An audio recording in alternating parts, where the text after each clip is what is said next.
Alright, so 2022's Bullet Train is directed by David Leitch, screenplay by Zach Olkowitz, and based on the book by Kitaro Izaka.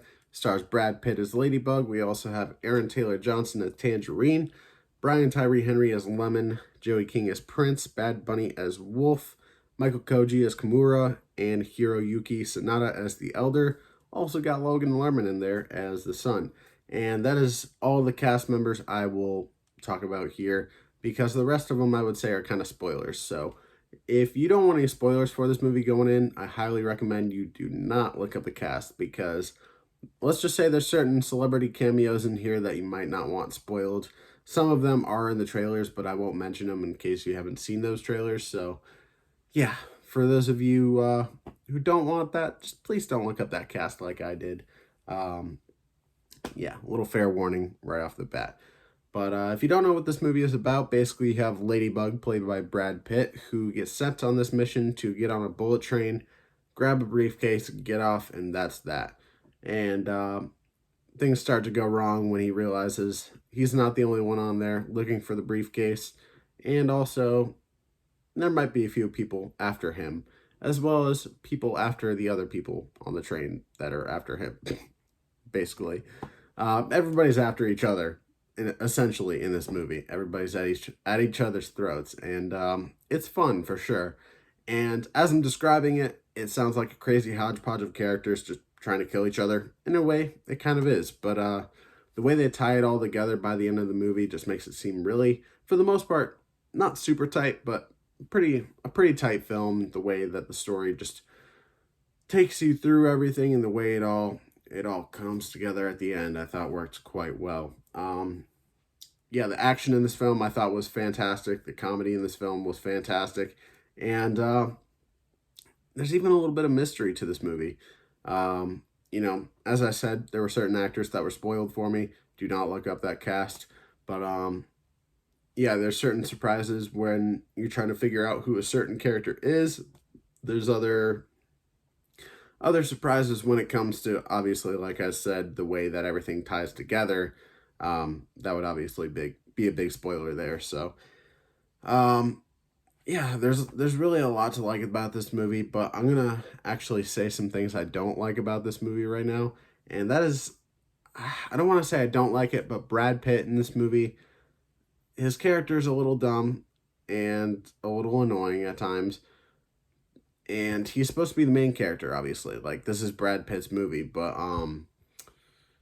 the other characters, especially Aaron Taylor Johnson and Brian Tyree Henry's characters, I think stand out to me the most.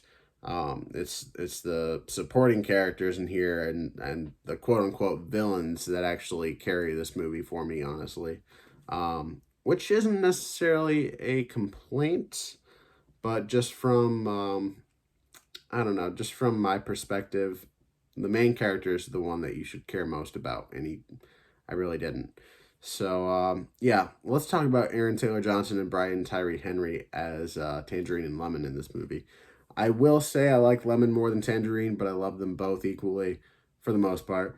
And the actors, I think, are both great. Brian Tyree Henry, you might know from Eternals. He played, what was his, Fastos, I think? Yeah, Fastos.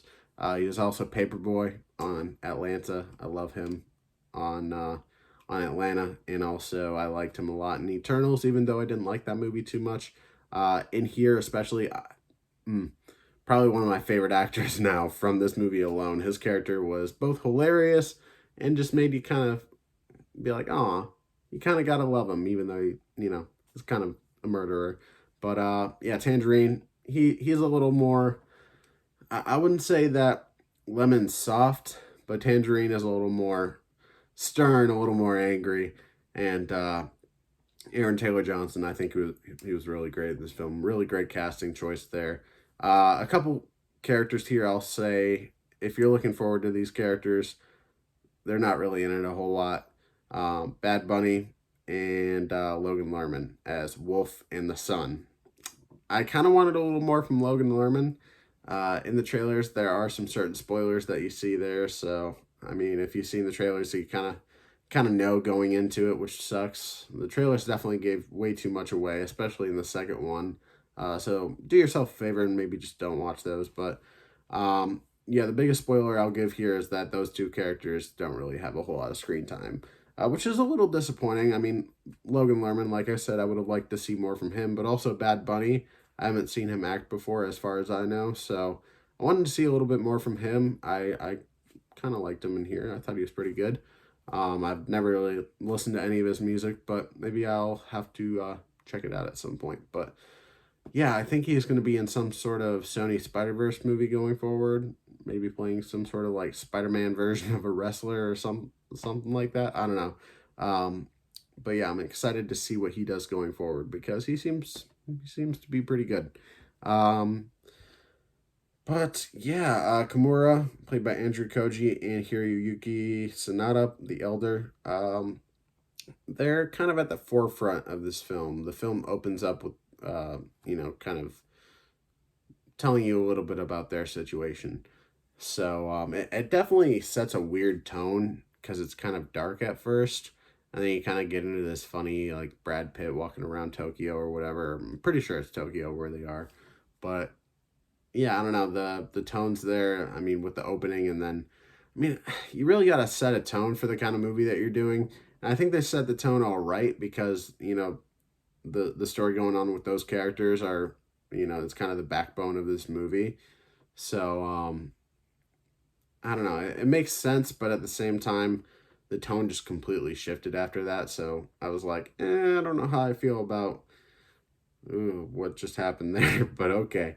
There's a lot of things I do like about this movie, so let's get into some good things here. I do like the film editing, the way it cuts back and forth to certain characters, especially, and I'm going to be mentioning this a lot, Tangerine and Lemon. There's a certain scene that I think of specifically with this note that I took here, but there's a scene where they're, and sorry I'm squinting a lot. I'm like really tired right now, and these lights are super bright, but yeah, there's a scene where they're across from each other sitting on the train, and it literally just cuts back and forth through them. And it's a simple thing, but at the same time, it was just so quick, and it's something that I don't think a lot of people really appreciate a whole lot.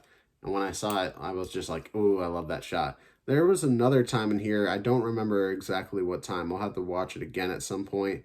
Don't know if I'm going to see it in the theater again, but I'm definitely going to have to watch it again and try to figure out what that shot was. But there was another shot in here. Oh, it's a spoiler, so I can't say what it is, but I freaking loved it, dude. It was hilarious and also just really creative. So, yeah, oh my god.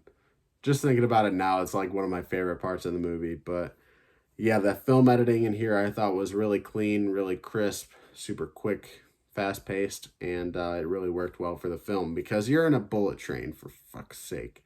All right? It's got to be fast.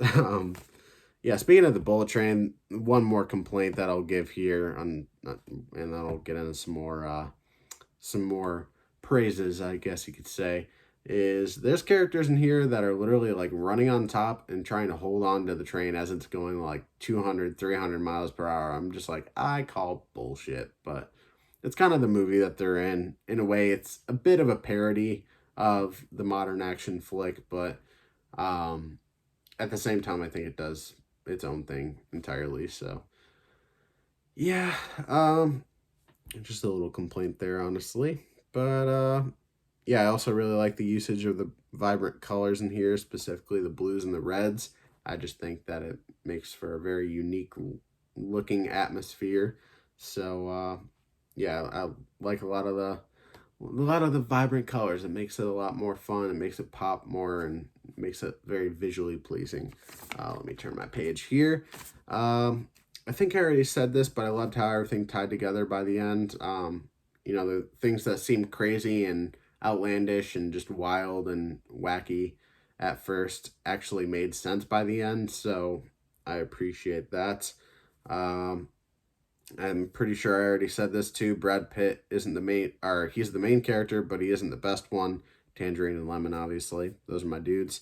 But yeah, there's a whole joke with Lemon in this movie about a certain kids show that I will not mention, but it's the funniest fucking shit in this movie, and it's worth the price of admission alone. Um, Yeah, too many main characters. Here I am agreeing with my own notes. Kind of too many main characters that focuses on quite a few different people, and I feel like Brad Pitt should be the main character that you have the most development with. But by the end of the movie, I'm just like, I don't know if he really learned a lesson or anything. I don't know. He's just kind of the same as he was before, but experienced some crazy shit. By the way, I guess that's a spoiler saying that he survives until the end. But oh well, they gotta keep it open for sequels. Am I right? But yeah, I think I already said I love the different perspectives from the different characters.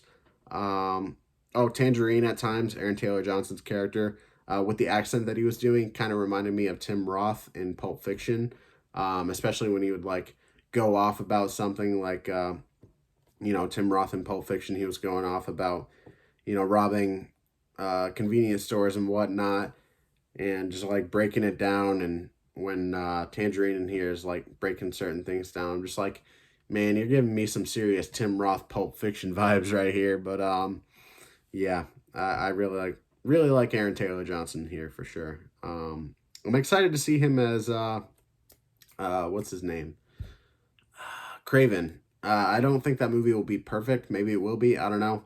Maybe it'll be a good one. But at the very least, I'm excited to see him in that. So yeah. Funny violence. I don't know if I said that before, but the violence in here, like when you see people get killed, it's not like hard to watch necessarily. It's just like funny, In a lot of movies, a lot of action movies, you're just like, oh man, somebody died. Man, that's rough. But in here, it's just like, oh, that dude died. That's fucking funny. I mean, people die in funny ways here. They even have a whole montage of Tangerine and Lemon killing people and counting how many people they killed, which honestly feels so Deadpool to me. That's literally in the first film when he's like counting down the bullets. That feels very Deadpool to me. And there's a lot of humor in here that feels very Deadpool to me, like the humor in general, and then just the humor in terms of the violence as well. So yeah, definitely giving me some Deadpool vibes. I don't think David Leitch ever worked on anything Deadpool, as far as I know. Comment down below if I'm wrong, but yeah, I think he could in the future if he wanted to. Well, I guess he didn't write the script though, so maybe not. But he could at least direct it. What other notes do I have here? Brad Pitt thrives in these comedic roles. Absolutely agree with my own notes. Pat myself on the back. I mean, I haven't really seen him in any super dramatic roles. I've mostly seen him in more comedic roles, and I think he's perfect for it. Is it typecasting? Yeah, kind of a little bit, but I mean, he does it so well, so why not? And I already mentioned the whole defying the laws of physics thing, so that is all I have in my notes. Um, Trying to think if I have anything else I want to say about the movie. I mean, overall, I had a lot of fun with it. Am I going to be watching it again in the theater? Probably not, just because of a time thing. Also, if I'm going to rewatch anything, it's going to be Nope, because I still haven't rewatched that, and I definitely need to. But yeah, I still very much enjoyed it. And, at first I was thinking a 7 out of 10, but I think at this point I'm going to have to give it a full 8 because there's a lot in here that I liked. I'm still thinking about it, a handful of hours later. So, I mean, there's certain scenes that I even remember. So while Brad Pitt might not be the star of the show here necessarily, like he should be because he's the main character, all the other supporting characters and the quote unquote villains of the movie, they're really fun to watch. So, is it the best movie of 2022 so far? No. But is it in my top 10? Possibly. I haven't really written down a list of that. I've been meaning to do a top 10 best and worst of this year so far video, but I feel like I'm kind of late at this point. So I was going to do the halfway point, but definitely past that now. Trying to think if I have anything else I want to say. If I have any more remarks, it's that please, like I said in the beginning, do not look up the cast. You will get things spoiled for you. And while it will still be cool to see certain people in the movie, because yes, there are cameos, it doesn't make it as fun. It's like a Marvel movie. Like, you wouldn't want to get a huge cameo in, like, I don't know, Black Panther 2 from, like, maybe Doctor Doom will show up there. You wouldn't want to get that spoiled for you. I mean, obviously, this movie has a lot lower stakes than Black Panther 2 and Doctor Doom, but um, still, fun little cameos that I wouldn't want to get spoiled for anybody else like they were for me. So down in the comments below, if you have seen the movie, please do not spoil those cameos down below. If you do, I'm probably going to have to report you or something like that. I don't know. I'm not messing around with that kind of stuff. Um, but yeah, if you haven't seen it, are you going to go check it out after my review? Does it make you want to see it more or less? Let me know down in the comments. I would love to see the engagement. And leave a like on the video, subscribe, hit that notifications bell so you never miss an upload. The next video should be my review for Prey, which might come out a little bit late because I have work. So I'm going to have to watch it after work tomorrow. And then I probably won't be able to record the review until like 1, 2 a.m., maybe 3, but I'm trying not to push it. So yeah, thank you guys so much for watching. I will see you in the next video where I should be reviewing Prey. So, peace out.